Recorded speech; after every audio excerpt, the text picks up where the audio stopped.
కాబట్టి రాబోయే రోజుల్లో జగన్ ఎదుర్కోవాల్సి వస్తుంది. ఇంకా సిట్టు గాని ఈడీ గాని ఇంకా జగన్ ని పిలిచి విచారణ చేసి ఇంకా ముగింపు పలకాలనుకుంటుందా ఈ దీనికి, అందుకనేనా పిలవడం? ఇంకా అంతే అంటే ఇవాళ అలా ఎవరు వాళ్ళ ప్యూన్ ని పిలిచారు కదా, అతను ఇచ్చే వాంగ్మూలం అంటూ రేపు పొద్దున రాసే దాని మీద ఆధారపడి ఉంటుంది.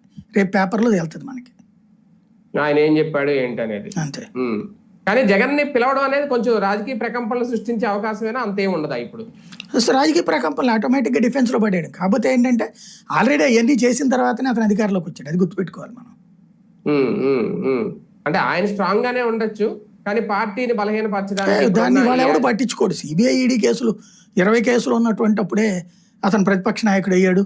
అంతకుముందు 12, 15 ఎమ్మెల్యేలు ఎంపీలు 2 గెలిచాడు. అప్పటికి నెల్లూరు మేకపాటి గెలిచిందప్పుడే కదా, జగన్ కూడా గెలిచిందప్పుడే కదా ఎంపీగా. కాబట్టి అన్ని తర్వాతనే గెలిచాడు అతను. అయ్యి అక్కడ లెక్క. అంటే రాజకీయంగా కూటమికి మైనస్ అవుద్దా జగన్ ఇలా టార్గెట్ చేయడం? అట్లాగేమవుతుంది. ఇప్పుడు తెలుగుదేశం, జనసేన, బీజేపీ వాళ్ళు అభిమానులు, కార్యకర్తలు జగన్ ఇబ్బంది పెట్టారని ఏమన్నా వ్యతిరేకం అవుతారా? అంటే అప్పుడు స్కిల్ దాంట్లో చంద్రబాబు నాయుడు గారిని ఇబ్బంది పెట్టడం వైసీపీకి మైనస్ అయిందని అంటారు కదా. అంటే 100 మాటలు మాట్లాడతారు. 100 కోటి దరిద్రాలకు అనంత కోటి ఉపాయాలని.